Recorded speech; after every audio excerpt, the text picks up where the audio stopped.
بسم اللہ الرحمن الرحیم۔ عزیز طلبہ، ہمارا پچھلا سبق آداب تلاوت قرآن تھا، اس میں ہم نے 5 آداب کے بارے میں بات کی تھی۔ اب اگلے آداب اس میں نمبر 6 پہ ہے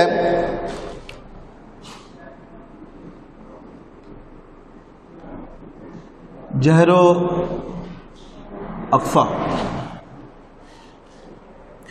جہر و اخفا، جہر کہتے ہیں اونچا بولنے کو، اور اخفا آہستہ۔ اب تلاوت قرآن پاک جو ہے اس کے اندر اس چیز کا آپ کو اختیار ہے کہ آپ قرآن پاک کی تلاوت اونچی آواز میں کریں یا آہستہ آواز میں کریں، اس کے اندر آپ کو کوئی قید نہیں ہے۔ لیکن ایک چیز کا خیال رکھیں کہ جب ہم اونچی آواز سے کریں تو اس کے اندر ہمیں کچھ چیزوں کا خیال رکھنا چاہیے۔ ایک تو یہ کہ ہمارے پاس کوئی مریض، کوئی آدمی ایسا ہو کہ جو کام میں مصروف ہو، تو اس چیز کا خیال رکھیں، اس وقت ہم اپنی آواز کو آہستہ رکھیں۔ کیوں کہ اللہ رب العزت نے قرآن پاک کے اندر فرمایا فَإِذَا قُرِئَ الْقُرْآنُ فَاسْتَمِعُوا لَهُ وَأَنصِتُوا لَعَلَّكُمْ تُرْحَمُونَ، کہ جب قرآن پاک پڑھا جا رہا ہو تو اس کو خاموشی سے سنو، اور تاکہ تمہارے اوپر رحم کیا جا سکے۔ اب جو بندہ بیمار ہے وہ بیچارہ آرام کرنا چاہ رہا ہے، ہماری اونچی آواز سے جو ہے وہ تکلیف میں ہو سکتا ہے، یا کوئی کام میں لگا ہوا ہے، وہ اپنے کام کے اندر مخل ہے، اپنے کام کے اندر مصروف ہے، تو جب ہم اونچی آواز میں قرآن پاک پڑھیں گے تو وہ قرآن پاک جب نہیں سنے گا تو اس سے وہ گناہگار ہوگا اس آیت کے مطابق۔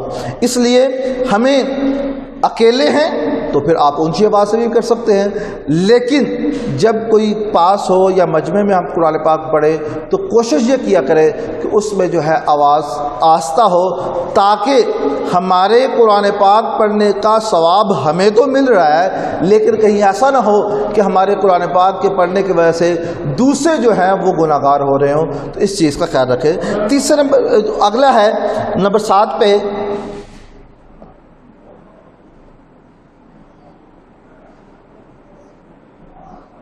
خوش الہانی۔ خوش الہانی قرآن پاک، جیسے کہ میں نے پہلے عرض کیا تھا، کہ قرآن پاک اللہ تعالیٰ کی طرف سے نازل کردہ کتاب ہے، اور اللہ کا جتنا مقام و مرتبہ ہے، لازم بات ہے کہ کوئی قرآن پاک جو ہے وہ اس کا کلام ہے، تو اس کتاب کی بھی جو ہے اس کا مقام اتنا ہی بلند ہے۔ اس لیے قرآن پاک کو پڑھتے ہوئے خوش الہانی سے اچھی آواز سے پڑھنا چاہیے، لیکن جیسے کہ حدیث میں آتا ہے کہ قرب قیامت بعد لوگ قرآن پاک کو اس طرح پڑھیں گے جیسے گا کے پڑھ رہے ہیں۔ گا کے پڑھنا قرآن پاک جو ہے یہ غلط ہے، اس کے تقدس کو جو ہے وہ مجروح کرنا ہے۔ اس لیے قرآن پاک کو آپ اچھے طریقے سے، اچھے لہجے سے پڑھ سکتے ہیں، لیکن گا کے پڑھنا یہ منع ہے۔ نمبر 8 پہ ہے مقدار تلاوت۔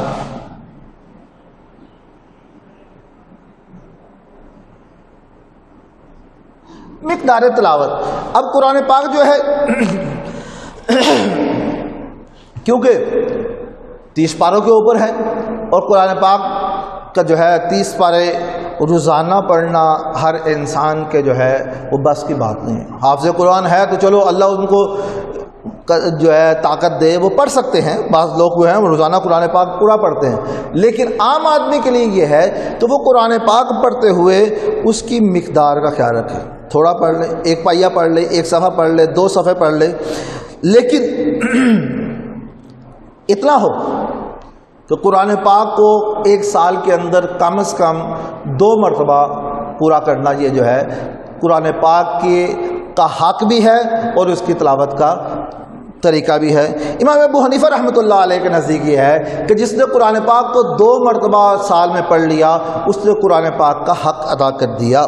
کیوں کہ جناب نبی کریم صلی اللہ علیہ وسلم نے آخری سال میں، جس وقت آپ صلی اللہ علیہ وسلم کا، جس سال میں آپ صلی اللہ علیہ وسلم کا وصال ہوا تھا، آپ صلی اللہ علیہ وسلم ہر سال جبرائیل علیہ السلام کے ساتھ قرآن پاک 1 مرتبہ دہراتے تھے، لیکن آخری سال میں حضرت جبرائیل علیہ السلام کے ساتھ نبی علیہ السلام نے 2 مرتبہ قرآن پاک کی دہرائی کی۔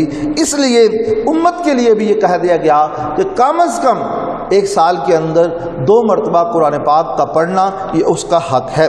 آگے اس کے علاوہ یہ تو ظاہری آداب تھے، اس کے علاوہ 2 ادب ایسے ہیں کہ جن کا ہمیں اختیار کرنا ضروری ہے. اس میں ایک جو ہے تدبر، نمبر 9 پہ ہے تدبر. تدبر یہ ہے کہ یہ نہیں کہ قرآن پاک جو ہے ہم نے ایسے ہی کتاب کھولی اور اس کو پڑھنا شروع کر دیا. تو اس میں قرآن پاک کو سمجھ کے پڑھیں، یہ دیکھیں تو قرآن ہم سے کیا کہہ رہا ہے. اب یہاں پہ سوال آپ کا ہو سکتا ہے کہ جی وہ تو عربی زبان میں، ہم عربی زبان کو جانتے نہیں ہیں، کیسے پڑھیں؟ تو اس کے لیے علماء کے ساتھ رابطہ رکھیں، علماء سے اس کا پوچھیں، اور کسی ماہر آدمی جو اس کا علم رکھتا ہے قرآن پاک کا، اس سے جو ہے ہم قرآن پاک ترجمے کے ساتھ پڑھ لیں. تو اس کے بعد پھر ہم جب نماز میں قرآن پڑھ رہے ہوں یا ویسے قرآن پڑھ رہے ہوں تو اس کی کوشش کریں کہ ہم جو ہے اس کو سمجھ کے پڑھیں، تاکہ ہمیں پتہ چل سکے کہ قرآن صرف ایسے ہی کتاب نازل نہیں ہوئی، بلکہ یہ لوگوں کے رشد و ہدایت کے لیے ہے، لوگوں کی رہنمائی کے لیے ہے. اس لیے اس کو سمجھ کے پڑھنا ضروری ہے. اور آخری ہے تقوی، نمبر 10 پہ ہے تقوی. کیونکہ قرآن پاک کے شروع میں فرما دیا الف لام میم ذالک الکتاب لا ریب فیہ ھدی للمتقین، کہ یہ ایسی کتاب ہے کہ جس کے اندر کوئی شک نہیں ہے. ذالک الکتاب لا ریب فیہ، اس کے اندر کسی قسم کا کوئی شک نہیں. لیکن یہ جو ہے یہ قرآن ایسی کتاب ہے کہ اس کا یہ متقی لوگوں کے لیے ہدایت ہے. اب تقویٰ کیا ہے کہ اللہ کا ڈر اور خوف. اور ہم نے قرآن پاک پڑھتے ہوئے اس چیز کا خیال رکھنا ہے کہ ہم نے گناہوں سے بچنا ہے اور اللہ کا جو ہے احکامات پہ عمل کرتا ہے، نبی علیہ الصلوۃ والسلام کا طریقوں پہ چلنا ہے. تو جب تک قرآن پاک پڑھیں گے تو اس کا جو ہم جو ہے تقوی کو بھی اختیار کریں گے، تو یہ قرآن پاک کے پڑھنے کا ہمیں صحیح معنوں میں جو ہے اس کا فائدہ ہوگا. تو آج کے اس سبق کے اندر یہ ہمارا یہ ٹاپک جو ہے یہ ختم ہوا کہ اس میں جو ہے آداب تلاوت، اور یہ تقریباً 10 جو ہے وہ بنتے تھے. 5 جو ہے میں نے پہلے سبق میں بتائے تھے اور 5 جو ہے وہ ابھی اس سبق میں بتائے ہیں. تو اس چیز کا جو ہے وہ خیال رکھیں. اللہ رب العزت ہم حامی و ناصر ہوں.